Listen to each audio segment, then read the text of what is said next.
தூரமா ஒரு காட்டுல இருந்த சின்ன வீட்டுல சோனா குருவியும் ராணா குருவியும் வாழ்ந்து வந்தாங்க. அவங்களுக்கு குக்குன்னு ஒரு பையன் இருந்தான். குக்குவ சோனா அப்புறம் ராணா ரெண்டு பேருமே ரொம்பவும் அன்பா பாசமா வளர்த்து வந்தாங்க. இருந்தாலும் சோனா குருவிக்கும் ராணா குருவிக்கும் தங்களுக்கு ஒரு பெண் குழந்தை இல்லையேங்கிற குறை மனசுல ரொம்ப நாளா இருந்தது. சோனா, நம்ம குக்குவுக்கும் இப்ப 3 வயசு ஆகுது. நமக்கு இந்நேரம் அடுத்து ஒரு பெண் குழந்தை பிறந்திருந்தா நம்ம வாழ்க்கை எவ்வளவு சந்தோஷமா இருந்திருக்கும். குக்குவோட அப்பா, பெண் குழந்தை பிறக்கணும்னு எனக்கு ஆசையா தான் இருக்கு. இருந்தாலும் அதையே நினைச்சு கவலைப்படுறதுல அர்த்தமே இல்ல. நமக்கு பெண் குழந்தை பிறக்கணும்னு இருந்தா கண்டிப்பா பிறக்கும். அதே காட்டுல காலுக்காகவும் கோரிக்காகவும் குடும்பமும் வாழ்ந்து வந்தது. அவங்களுக்கு ஜக்குன்னு ஒரு பையனும் இருந்தான். காலுக்காகமும் கோரிக்காகமும் மற்ற பறவைங்க கிட்ட இருந்து திருடுறதையே தங்களோட தொழிலா வச்சிருந்தாங்க.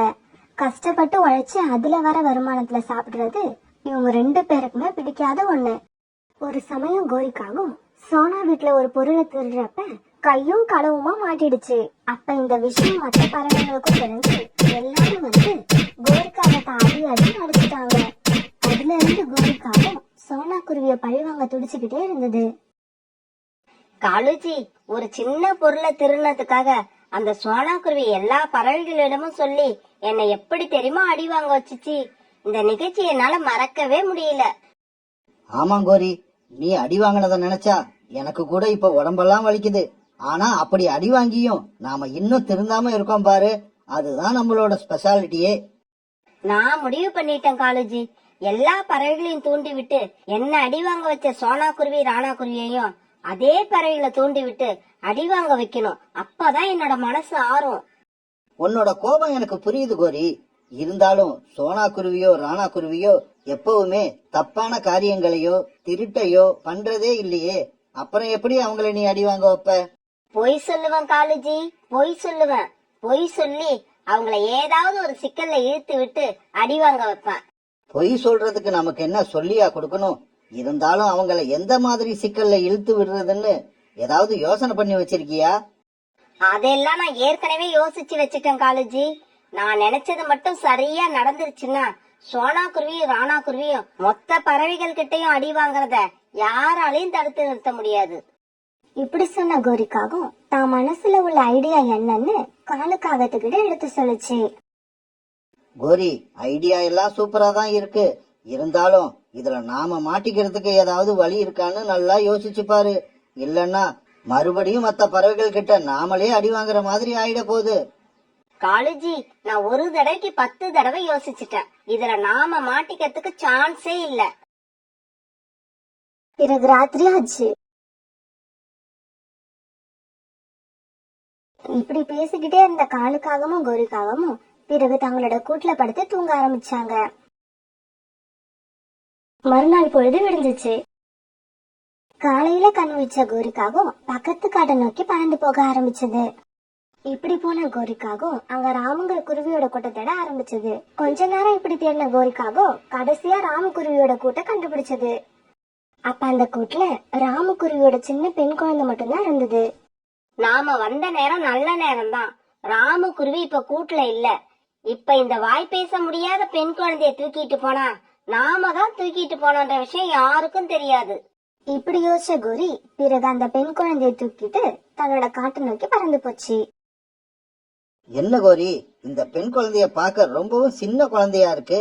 இத அவங்க அப்பா கிட்ட இருந்து பிரிச்சு தூக்கிக்கிட்டு வர உனக்கு எப்படிதான் மனசு வந்தது? ஆமா, இந்த குழந்தை பேசுமா? காலுஜி, நான் அந்த அளவுக்கு முட்டாளா என்ன? இந்த குழந்தைக்கு பேச வந்ததுன்னா நான் தான் தூக்கிட்டு வந்தேன்னு எல்லாரும் எதிர்க்கையும் சொல்லிடாதா? இந்த குழந்தைக்கு பேசுற சக்தி கிடையாது. அந்த தைரியத்துலதான் நானே இந்த குழந்தைய தூக்கிட்டு வந்தேன்.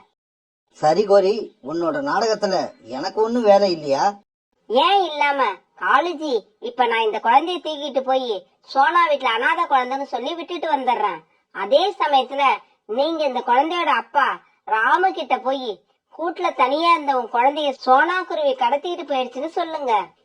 இந்த வேலையை மட்டும் நம்ம கச்சிதமா செஞ்சிட்டோம்னா நடக்க வேண்டிய காரியம் எல்லாம் நல்லபடியா நடக்கும். இப்படி சொல்லிட்டு கோரிக்காகவும் குழந்தைய தூக்கிட்டு சோனா குருவி வீட்டுக்கு பறந்து போங்க.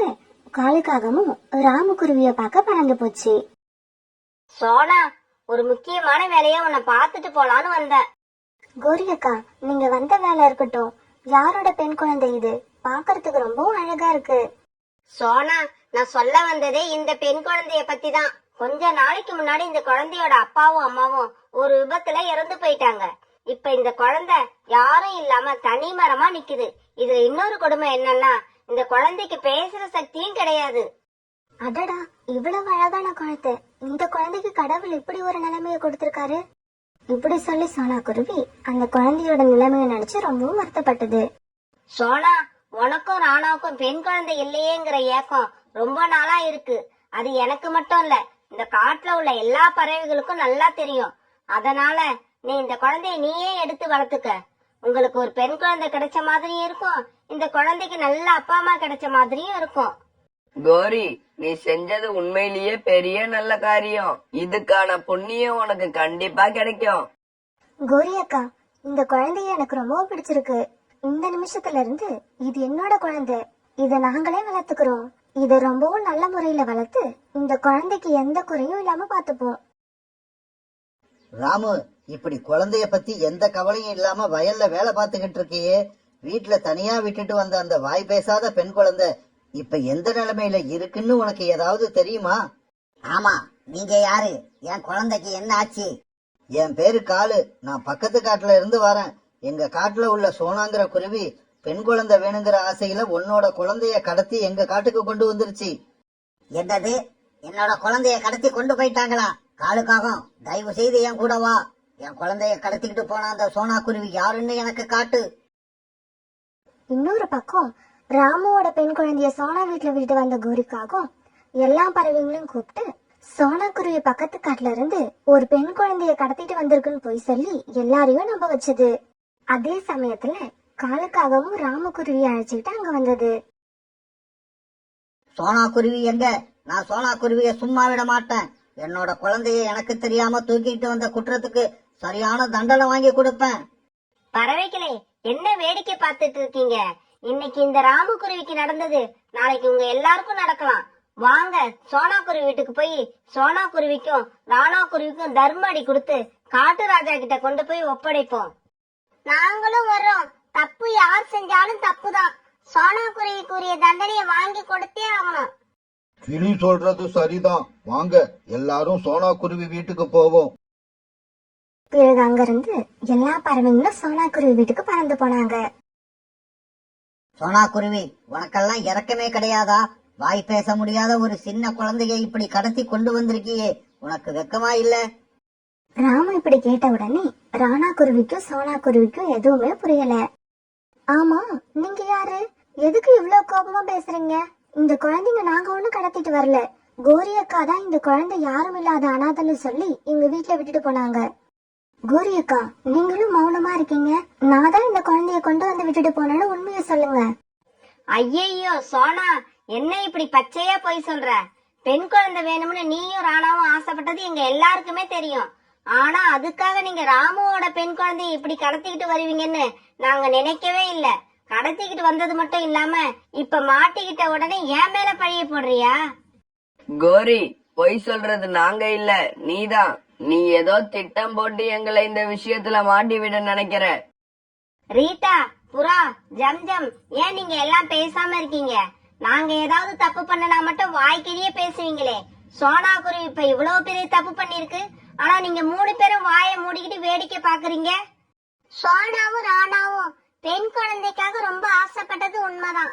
ஆனா அதுக்காக அவங்க இப்படி ராமகுருவியோட பெண் குழந்தைய கடத்திக்கிட்டு வருவாங்கன்னு நான் நினைக்கவே இல்ல.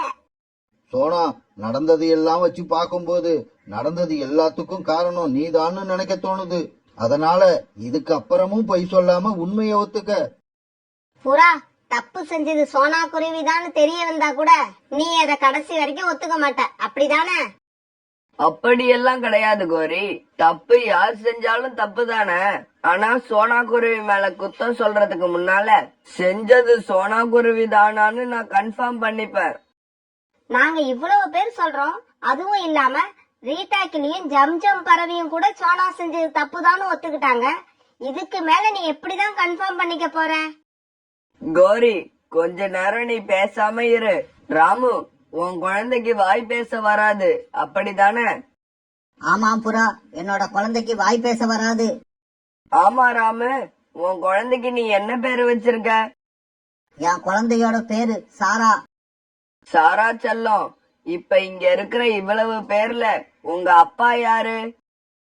புறா இப்படி கேட்ட உடனே சாரா தத்தி தத்தி தன்னோட அப்பா கிட்ட போச்சு. பாத்தீங்களா, என்னோட குழந்தை வாய் பேச முடியாட்டியும் நல்ல புத்திசாலி குழந்தை.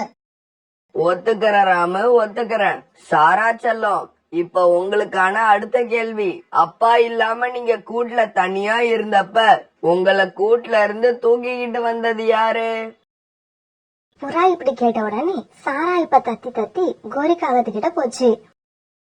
இத கொஞ்சம் கூட எதிர்பார்க்காத கோரி வேற இடத்துக்கு தாவி குதிக்க குழந்தையும் கோரி பின்னாடியே தாவி குதிச்சு போச்சு.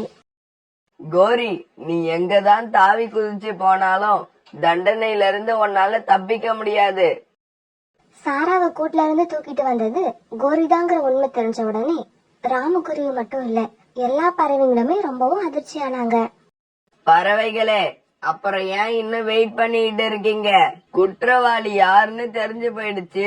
கொடுக்க வேண்டிய தண்டனைய கொடுக்க வேண்டியது தானே. பிறகு எல்லா பறவைகளும் கையில கிடைச்ச ஆயுதத்தை எடுத்து காடுகாலத்தையும் கோரிக்காலத்தையும் அடி வெளுத்து வாங்கினாங்க. கோரி, நான் அப்பவே சொன்னேன், நாம மாட்டிக்கிறதுக்கு ஏதாவது வழி இருக்கான்னு நல்லா யோசிச்சு பாருன்னு. சரியா யோசிக்காம இப்ப மறுபடியும் எல்லார் கையாலையும் அடி வாங்குற நிலைமை வந்துருச்சு. இன்னும் என்ன வேடிக்கை பார்த்துக்கிட்டு இருக்கீங்க? இவங்களை காட்டு அரசர்கிட்ட அழைச்சிக்கிட்டு போய் தகுந்த தண்டனை வாங்கி கொடுக்கணும். ராமு அண்ணா, தயவு செய்து அப்படி செய்யாதீங்க. ஏன்னா இவங்களுக்கு ஜக்குன்னு ஒரு சின்ன குழந்தை இருக்கு. இவங்க ஜெயிலுக்கு போயிட்டாங்கன்னா அந்த குழந்தையோட வாழ்க்கை கேள்விக்குறியாகிடும். அதனால இவங்களை தயவு செய்து இப்படியே மன்னிச்சு விட்டுருங்க. இதுக்கப்புறம் இவங்க தவறு செய்ய மாட்டாங்கன்னு நாம நம்புவோம். காலு, கோரி, நீங்க ரெண்டு பேரும் சோனா குருவிக்கும் ராணா குருவிக்கும் எவ்வளவு கெடுதல் நினைச்சீங்க. ஆனா சோனா எவ்வளவு பெருந்தன்மையா இருக்கு பாத்தீங்களா? இதுக்கப்புறமாவது மனசு திருந்தி நல்ல வழியில வாழ கத்துக்கோங்க. சோனா, ராணா, உங்க ரெண்டு பேர்கிட்டயும் நான் மன்னிப்பு கேட்டுக்கிறேன். அவசரப்பட்டு உங்க ரெண்டு பேரையும் நான் தப்பா நினைச்சிட்டேன். இப்படி இவங்க கிட்ட மன்னிப்பு கேட்ட ராமகுருவி பிறகு தன்னுடைய குழந்தைய தூக்கிட்டு அந்த இடத்தை விட்டு பறந்து போச்சு.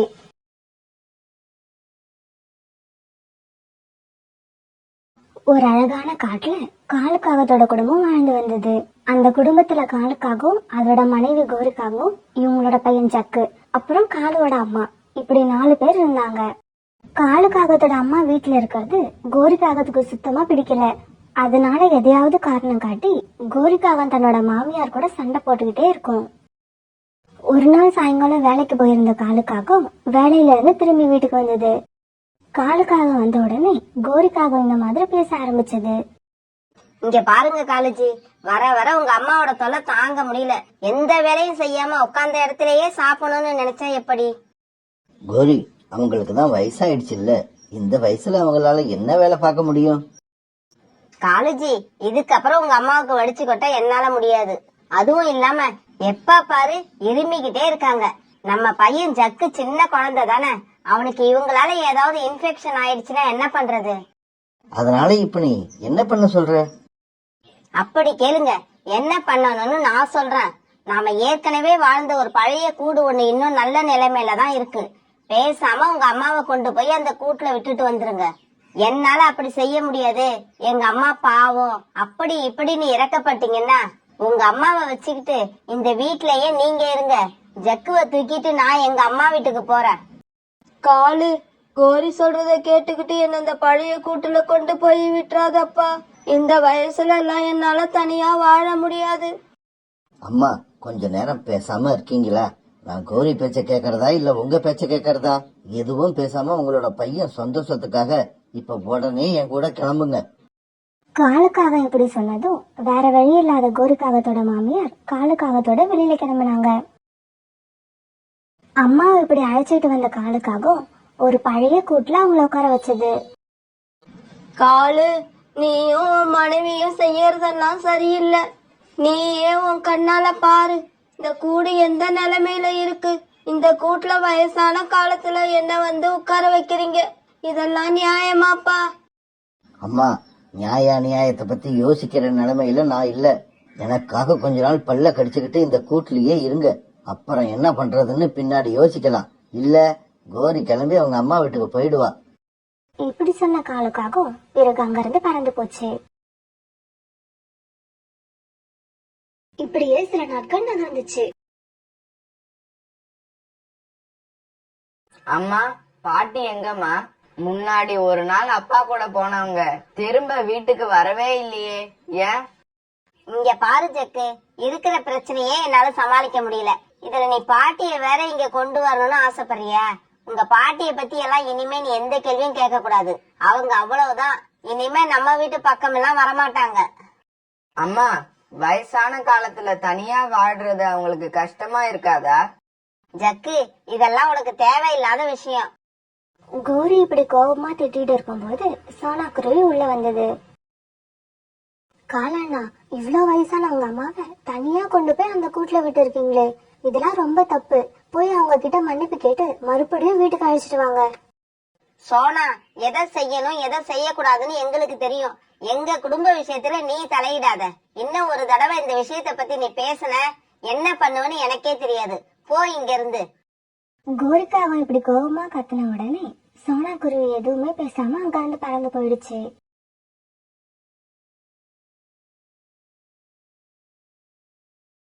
அம்மா, நீங்க என் அம்மாவோட நல்ல தோழிங்கிறது எனக்கு தெரியும். உங்க மகனும் மருமகளும் உங்களை கவலை காட்டி கூட நான் உங்களை பார்த்துப்பேன். நீங்க கவலைப்படாதீங்க. உங்களுக்கு தினமும் உணவு நான் கொண்டு வந்து தரேன்.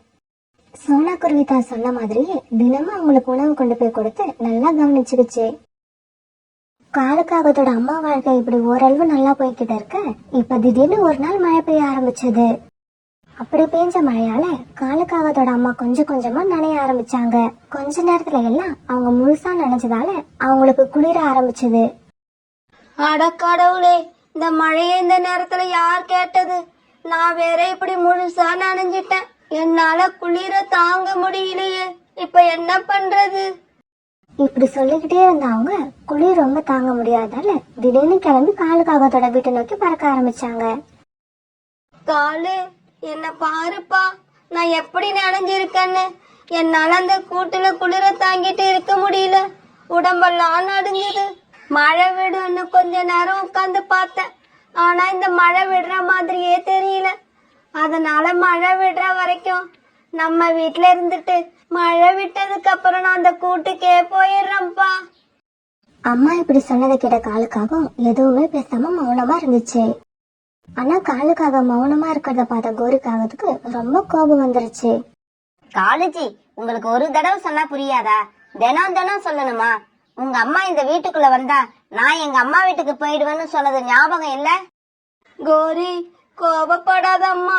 இந்த மழை விடுற வரைக்கும் தான் இங்க இருப்பேன். மழை விட்ட உடனே என்னோட கூட்டுக்கு போயிடுவேன். அப்படியா? அப்ப மழை 10 நாளா விடாம பெஞ்சா அந்த 10 நாளும் இங்கதான் இருப்பீங்க, அப்படிதானே? இதெல்லாம் எனக்கு ஒத்து வராது. நான் இப்பவே கிளம்புறேன். அம்மா, என்னம்மா நீ? உனக்கு எவ்வளவு சொன்னாலும் புரியவே மாட்டேங்குது. அவளை டென்ஷன் பண்ணி பார்க்கணும்னே இந்த வீட்டுக்கு வரியா? கோரிக்காக அம்மா வீட்டுக்கு கிளம்புறேன்னு சொன்ன உடனே காலுக்காக இப்படி பேச காலுக்காகத்தோட அம்மா எதுவுமே பேசாம தன்னுடைய கூட்டுக்கு பறந்து போனாங்க. மறுபடியும் அந்த கூட்டுல போய் உட்காந்த காலுக்காகத்தோட அம்மாவுக்கு குளிரால உடம்பெல்லாம் நடுங்க ஆரம்பிச்சது. இருந்தாலும் வேற வழி இல்லாம பல்ல கடிச்சுக்கிட்டு அங்கேயே உட்கார்ந்து இருந்தாங்க. பாட்டி கிட்ட தன்னோட அப்பா அம்மா நடந்துக்கிற விதத்தை எல்லாம் ஜக்கு ரொம்பவும் உன்னிப்பா கவனிச்சுக்கிட்டே இருந்தான். தன்னோட பாட்டி கிட்ட அம்மாவும் அப்பாவும் நடந்துக்கிற விதம் ஜக்குவுக்கு சுத்தமா பிடிக்கல. இருந்தாலும் அதை வெளியில சொல்ல பயந்துகிட்டு மௌனமா இருந்தான். மழையில நனைஞ்சுக்கிட்டே இருந்த காலுக்காகத்தோட அம்மா கிட்ட இப்ப சோனா குருவி பறந்து வந்தது. அம்மா, இந்த மழையில நீங்க என்ன பண்றீங்கன்னு நினைச்சுதான் நான் இங்க வந்தேன். வாங்க, என் வீட்டுக்கு போகலாம். இப்படி வீட்டுக்கு அழைச்சிட்டு வந்து அவங்களுக்கு சோனா குருவி சூடா டீ போட்டு கொடுத்தது. பிறகு நடந்தது எல்லாத்தையும் காலுக்காகத்தோட அம்மா சோனா குருவி கிட்ட சொன்னாங்க. தன்னோட அம்மாவை இப்படி கஷ்டப்படுத்திட்டோங்கிற நினைப்பு கொஞ்சம் கூட இல்லாம கோரிக்காகத்தோட பேச்சுக்கெல்லாம் தலையாட்டிக்கிட்டு இருக்க காலுக்காகத்தை நினைச்சா எனக்கு ரொம்ப வேதனையா இருக்கு. சோனா, எவ்வளவோ கஷ்டங்களுக்கு நடுவுல நான் இந்த காலுவை நல்ல முறையில வளர்த்து படிக்க வச்சேன். அவனுக்காக ஒவ்வொரு விஷயத்தையும் பார்த்து பார்த்து செய்வான். ஆனா இப்ப என்ன பத்தின நினைப்பு அவங்கிட்ட சுத்தமா இல்லாம போயிடுச்சு. என்ன இப்ப அவன் தேவையில்லாத பொருள்னு ஒதுக்கி தள்ளுறான். அம்மா, வருத்தப்பட்டு கண் கலங்காதீங்க. இதுக்கப்புறம் நீங்க எதுக்காகவும் அழவே கூடாது. இனிமே நீங்க எங்கேயும் போக வேண்டாம். என்ன உங்களோட பொண்ணா நினைச்சு என் கூட இங்கேயே இருந்துருங்க. சோனா குருவி இப்படி சொன்ன உடனே காலுக்காகத்தோட அம்மாவுக்கு சந்தோஷம் தாங்கல. பிறகு இரவு உணவு சாப்பிட்டு 2 பேரும் கூட்டுல படுத்தாங்க. காலுக்காகத்தோட அம்மா ரொம்ப நாளைக்கு அப்புறம் இன்னைக்குதான் நிம்மதியா தூங்குனாங்க. மறுநாள் பொழுது விடிஞ்சிச்சு. காலையில காலுக்காகமும் கோரிக்காகமும் கண் வச்சு பார்த்தப்ப வீட்டுல ஜக்கு இல்ல. காலுஜி, ஜக்கு வீட்ல காணோம். எங்க போயிருப்பான், எதுக்கு போயிருப்பான்னு ஒண்ணுமே புரியலையே. கவலைப்படாத கோரி, அக்கம் பக்கத்துல போய் நமக்கு தெரிஞ்ச இடங்கள்ல எல்லாம் ஜக்கு இருக்கானான்னு தேடி பார்ப்போம். இப்படி பேசிக்கிட்ட காலுக்காகமும் கோரிக்காகமும் பிறகு வீட்டை விட்டு வெளியில பறந்து போனாங்க. காலையில வீட்டை விட்டு உணவு தேட வெளியே வந்த சோனா குருவி காலுக்காகத்தோட அம்மா இருந்த கூட்டுக்கு பக்கத்துல ஜக்கு இருக்கிறத பார்த்துட்டு அங்க போச்சு. ஜக்கு, இங்க என்ன பண்ணிக்கிட்டு இருக்க? நீ மட்டும் தனியா எதுக்காக இங்க வந்த? ஆண்டி, நான் என்னோட பாட்டிய பார்க்க இங்க வந்தேன். ஆனா அவங்க இங்க இல்ல. நேத்து பெஞ்ச மழையில அவங்க ரொம்ப கஷ்டப்பட்டு இருப்பாங்க. என்ன ஆனாங்கன்னு வேற தெரியல. அத நினைச்சா எனக்கு ரொம்ப பயமா இருக்கு. ஜக்கு, உங்க பாட்டிய பத்தி கவலைப்படாத. அவங்கள நான் என் வீட்டுக்கு அழைச்சிட்டு போயிட்டேன். இனிமே அவங்கள நான் பத்திரமா பாத்துப்பேன். நீ அவங்கள எப்ப பாக்கணும்னு நினைச்சாலும் என்னோட வீட்டுக்கு வா.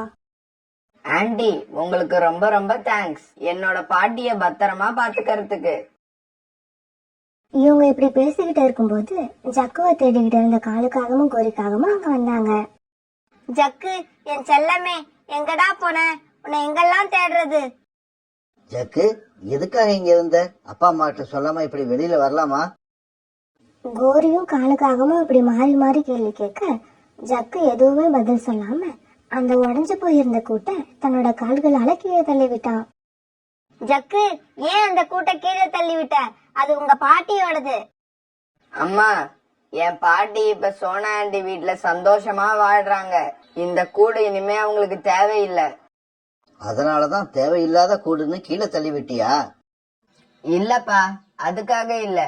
இந்த கூடு இங்கேயே இருந்தா கொஞ்சம் கூட மனசாட்சியே இல்லாம நீங்க என்னோட பாட்டியை இந்த கூட்டுக்கு அனுப்புன மாதிரி நாளைக்கு எனக்கு கல்யாணம் ஆனதுக்கு அப்புறம் உங்களையும் அம்மாவையும் இந்த கூட்டுக்கு அனுப்பணும்னு கூட எனக்கு தோணலாம். அப்படி ஒரு கேவலமான எண்ணம் என் மனசுக்குள்ள வரக்கூடாதுன்னு தான் இந்த கூட நானே கீழே தள்ளி விட்டு அழிச்சிட்டேன்.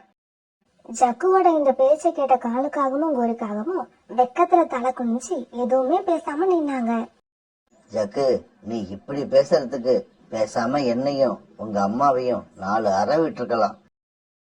பிறகு உடனே 4 பேரும் சோனா குருவி வீட்டுக்கு போனாங்க.